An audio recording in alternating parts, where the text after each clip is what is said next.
খুবই দুঃখজনক ব্যাপার। তো আমার আরেকটা ছোট খামারের মধ্যে একটা মুরগির ঘর আছে বড়, খোপ আর কি, ঘর ঘর করা, ওগুলোর মধ্যে রাখছিলাম। তো এত ঠান্ডা লাগছে বৃষ্টির কারণে, তো বড়গুলো এখানে নিয়ে আসছি, একটু বড় যেগুলা কারেন্টে হিট দেওয়ার পর একটু সুস্থ হয়েছে। একদম মানে পাখা টাকা নামে গেছিলো, ঝিমানো শুরু হয়ে গেছিলো। তা আলহামদুলিল্লাহ অনেক সুস্থ আছে। আর এগুলো একটু ছোট, এর সাথে আমি 18টা কোয়েলের বাচ্চা ফুটাইছিলাম।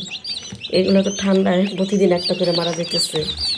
একটু আগে একটা ফালাইছি, আরেকটা দেখাই, দেখি ঝিমাইতেছে। তো এটার উপরে রাখলাম যে লাইটের তাপে একটু শক্ত হবে, কিন্তু এখনও দম আছে। এই যে নড়াচড়া করে।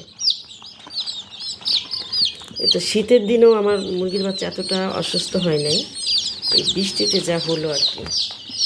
তারপর দেখি আলহামদুলিল্লাহ আজকে অনেকগুলো বাচ্চা মারা গেছে আমার, এই সাইজেরগুলো। এই কটা আবার কার্টুনে রাখছি, বড়গুলা পাড়ায় এগুলাকে একদম অসুস্থ করে ফেলায়।